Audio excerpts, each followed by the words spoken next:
So you might have seen this video pop up on Reddit the other day, was showing a suspicious looking clip of a Fox player named Sail from a game on Slippy unranked netplay. On first viewing, I thought this looked a little suspicious too. The movement seemed worryingly robotic. I mean, who plays this way, seriously? So I reached out to the Reddit user that posted it, and they graciously provided me with two SLP replay files of them playing against Sail so that I could take a closer look. One on Final Destination that you saw in the Reddit post, and another on Pokemon Stadium. I wanted to answer two questions in particular. One, is Sail a human being or a bot? And two, if human, is Sail using a macro? Also, I wanted to show all of you how I go about answering these questions so you could get a better idea of what goes into it and how detecting bots and macros will work in Slippy's ranked mode. So let's get started. So if you don't already know, an SLP replay file contains every button press that happened at each frame of the game. When you watch back a replay file in Slippy, you're not watching a video of the game. It's actually replaying the game itself from scratch by pressing those buttons all over again.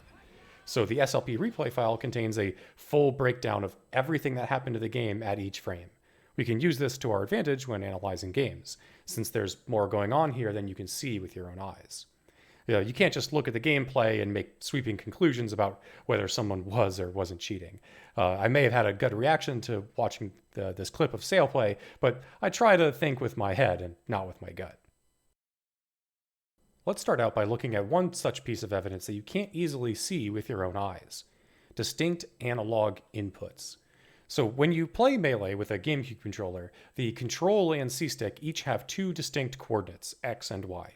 Each are 1 byte, so that means there's a total of 2 to the power of 16, or 65,536 possible values for an analog stick to be in at any given time. That's a lot of different values. Humans are rather imprecise with how we move analog sticks too. When you try to press up B to recover, for instance, it takes a certain amount of time for your thumb to move the stick gradually upward from its neutral position, eventually resting somewhere at the top of the notch.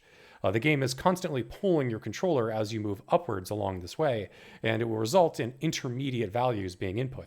Additionally, every time you go to press the up B, these intermediate values will be a little bit different.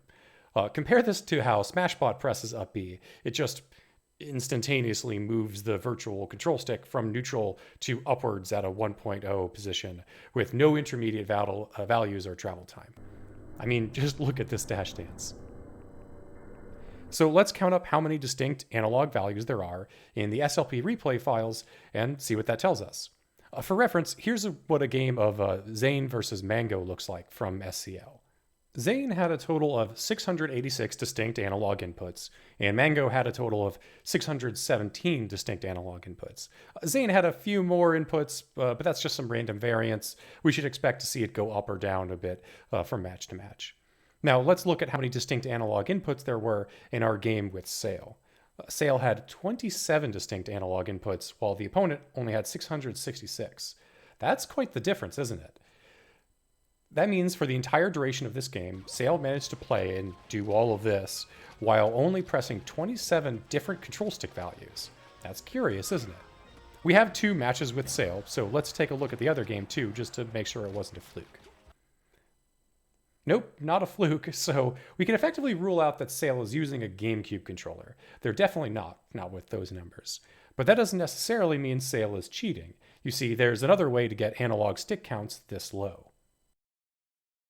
Digital Smash controllers. If you use a digital controller, such as a box, a Smash box, Frame 1, or just a simple keyboard, you'll also get numbers this low.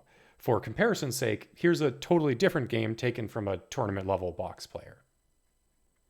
This means that Sail might just simply be someone playing on a digital controller. Interesting.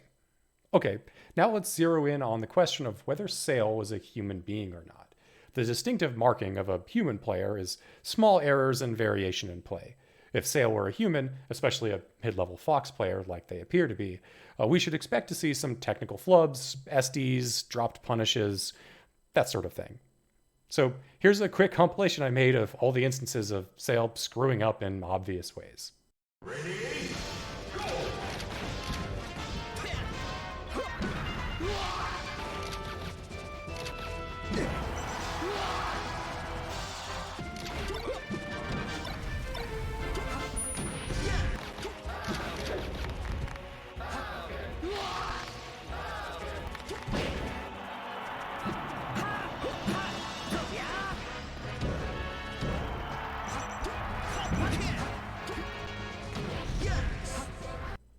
But it wasn't all bad. Check out this sick read and then some classic end-of-game salt.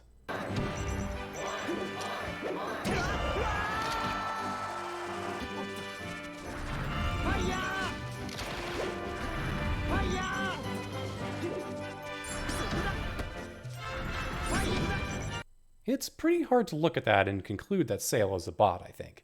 So even a casual observer, Sail is pretty obviously a human player. But what other kind of metrics can we gather to corroborate this? Let's be more precise.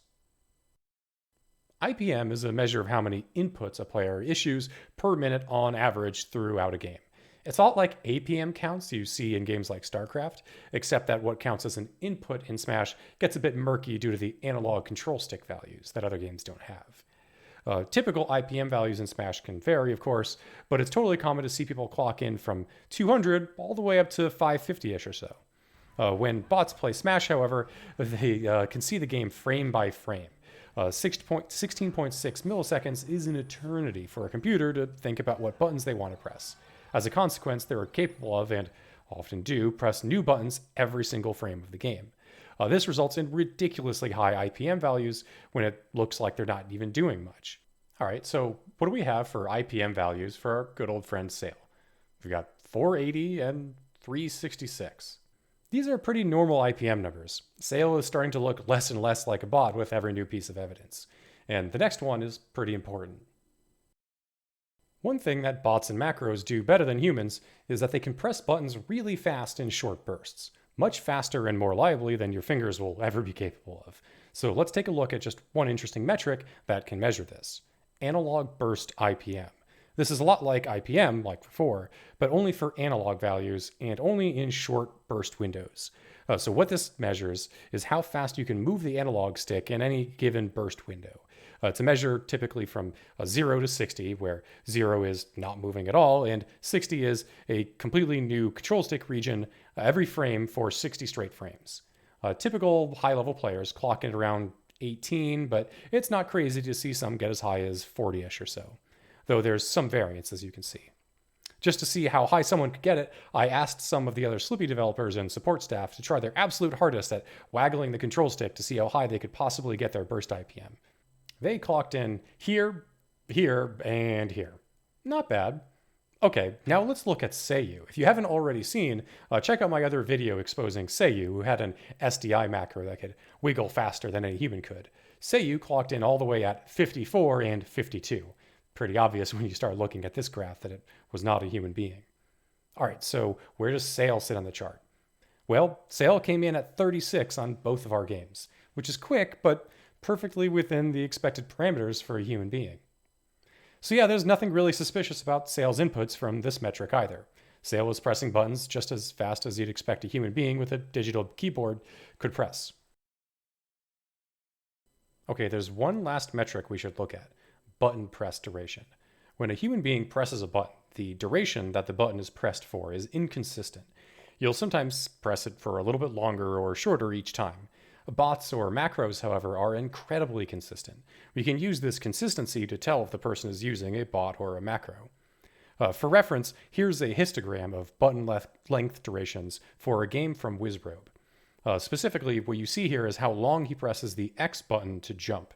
Falcon has a 4-frame jump squat animation, which means you have to have a 1, 2, or 3 frame jump in order to hit a short hop. That's why you see a big peak here at 2 and 3 frames, since those are the short hops, and then there's a smaller peak here at around 9 frames, likely for when Wizrobe goes to full hop. In both cases, see how the jump values are spread out? They form what's called a normal distribution, which is what we'd expect to see when there's a target value and then random error. Similarly, here's Wizzy's Z press durations for grabbing. Notice how the graph has a peak at around 6 frames, which is how long he tries to press the button, though there's a bit of random error since even Wizzy can't press the button for the exact same duration every single time he tries. What would it look like for a bot?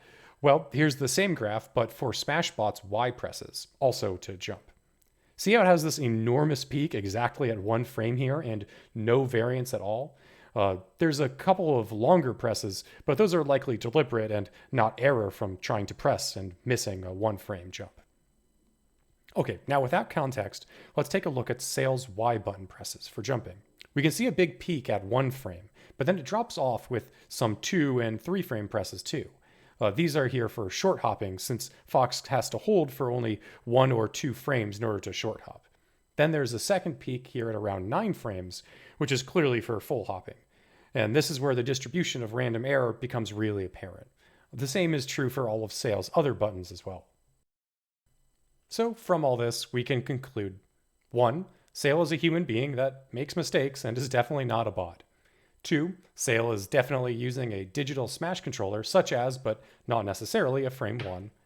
And 3. Sail is not using any kind of macro that would automate button presses. So, there you have it. I hope you enjoyed this analysis, and as always, if you play Melee, donate to Fizzy. Later.